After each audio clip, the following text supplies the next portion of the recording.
Job chapter 1. There was a man in the land of Uz, whose name was Job, and that man was blameless, upright, fearing God, and turning away from evil. 7 sons and 3 daughters were born to him.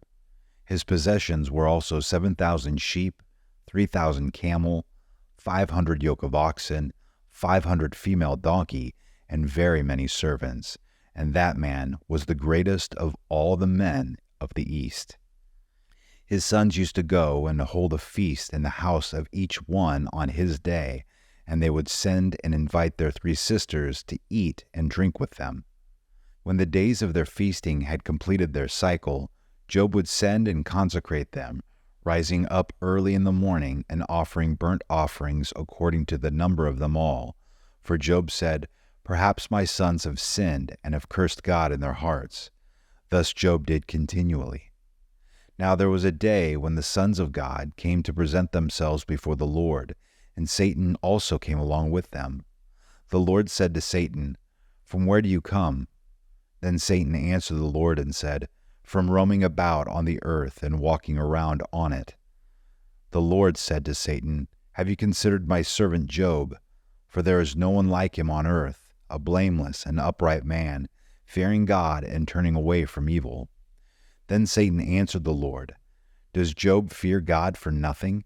Have you not made a hedge about him and his house and all that he has on every side? You have blessed the work of his hands, and his possessions have increased in the land. But put forth your hand now and touch all that he has. He will surely curse you to your face."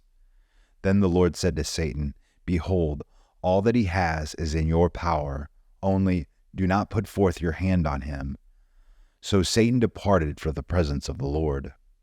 Now on the day when his sons and daughters were eating and drinking wine in their oldest brother's house, a messenger came to Job and said, "The oxen were plowing, and the donkeys feeding beside them, and the Sabeans attacked and took them.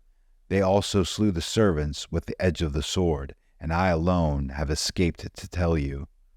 While he was still speaking, another also came and said, "The fire of God fell from heaven, and burned up the sheep and the servants, and consumed them, and I alone have escaped to tell you." While he was still speaking, another also came and said, "The Chaldeans formed 3 bands, and made a raid on the camels, and took them, and slew the servants with the edge of the sword, and I alone have escaped to tell you." While he was still speaking, another also came and said, "Your sons and your daughters were eating and drinking wine in their oldest brother's house. And behold, a great wind came from across the wilderness and struck the 4 corners of the house, and it fell on the young people, and they died. And I alone have escaped to tell you." Then Job arose and tore his robe and shaved his head, and he fell to the ground and worshipped. He said, "Naked I came from my mother's womb, and naked I shall return there. The Lord gave, and the Lord has taken away. Blessed be the name of the Lord." Through all of this, Job did not sin, nor did he blame God. Genesis chapter 2.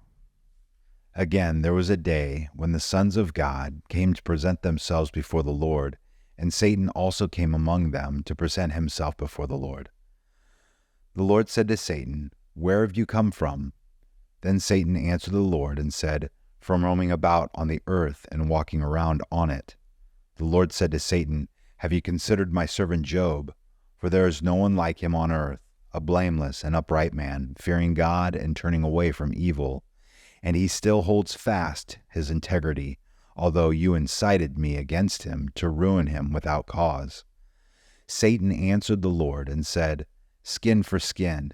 Yes, all that a man has he will give for his life. However, put forth your hand now and touch his bone and his flesh, he will curse you to your face." So the Lord said to Satan, "Behold, he is in your power, only spare his life." Then Satan went out from the presence of the Lord and smote Job with sore boils from the soles of his foot to the crown of his head. And he took a potsherd to scrape himself while he was sitting among the ashes. Then his wife said to him, "Do you still hold fast your integrity? curse God and die." But he said to her, "You speak as one of the foolish women speaks.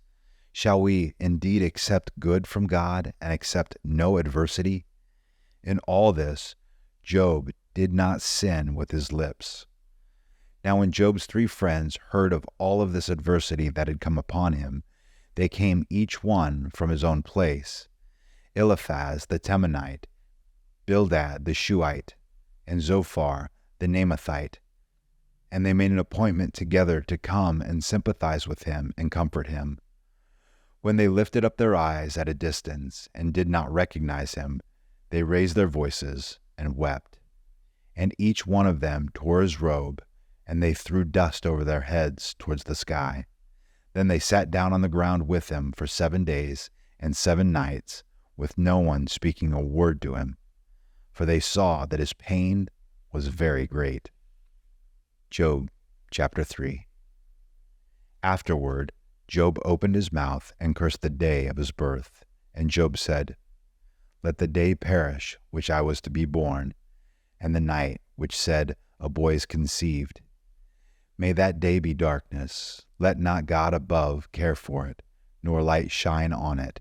Let darkness and black gloom claim it. Let a cloud settle on it. Let the blackness of the day terrify it. As for that night, let darkness seize it. Let it not rejoice among the days of the year. Let it not come into the number of the months. Behold, let that night be barren. Let no joyful shout enter it. Let those curse it who curse the day, who are prepared to rouse Leviathan. Let the stars of its twilight be darkened. Let it wait for light but have none. And let it not see the breaking dawn, because it did not shut the opening of my mother's womb, or hide trouble from my eyes. Why did I not die at birth, come forth from the womb and expire? Why did the knees receive me, and why the breasts that I would suck? For now I would have lain down and been quiet. I would have slept then and would have been at rest, with kings and with counselors of the earth, who rebuilt ruins for themselves, or with princes who had gold, who were filling their houses with silver, or like a miscarriage which is discarded. I would not be as infants that never saw light. There the wicked cease from raging, and the weary are at rest. The prisoners are at ease together, and they do not hear the voice of the taskmaster. The small and the great are there, and the slave is free from his master. Why is light given to him who suffers, and life to the bitter of soul, who long for death, but there is none, and dig for it more than for hidden treasure, who rejoice greatly and exult when they find the grave? Why is light given to a man whose way is hidden, and whom God has hedged in? For my groaning comes from the sight of my food, and my cries pour out like water. For what I fear comes upon me, and what I dread befalls me. I am not at ease, nor am I quiet, and I am not at rest, but turmoil comes. Job chapter 4. Then Eliphaz the Temanite answered, "If one ventures a word with you, will you become impatient? But who can refrain from speaking? Behold, you have admonished many, and you have strengthened weak hands. Your words have helped the tottering to stand, and you have strengthened feeble knees. But now it has come to you, and you are impatient. It touches you, and you are dismayed. Is not your fear of God your confidence, and the integrity of your ways your hope? Remember now, whoever perished being innocent, or where were the upright destroyed? According to what I have seen, those who plow iniquity and those who sow trouble harvest it. By the breath of God they perish, and by the blast of his anger they come to an end. The roaring of the lion and the voice of the fierce lion and the teeth of the young lion are broken. The lion perishes for lack of prey, and the whelps of the lioness are scattered. Now a word was brought to me stealthily, and my ear received a whisper of it. Amid disquieting thoughts from the visions of the night, when deep sleep falls on men, dread came upon me, and trembling, and made all my bones shake. Then a spirit passed by my face. The hair of my flesh bristled up. It stood still, but I could not discern its appearance. A form was before my eyes. There was silence. Then I heard a voice. Can mankind be just before God? Can a man be pure before his Maker? He puts no trust even in his servants, and against his angels he charges error. How much more those who dwell in houses of clay, whose foundation is in the dust, who are crushed before the moth. Between morning and evening they are broken in pieces. Unobserved they perish forever. Is not their tent cord plucked up within them? They die, yet without wisdom. Job chapter 5. Call now. Is there anyone who will answer you? And to which of the holy ones will you turn? For anger slays the foolish man, and jealousy kills the simple. I have seen the foolish taking root, and I cursed his abode immediately.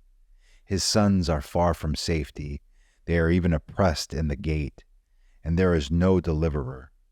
His harvest the hungry devour, and take it to a place of thorns. And the schemer is eager for their wealth. For affliction does not come from the dust, nor does trouble sprout from the ground. For man is born in trouble, as sparks fly upward.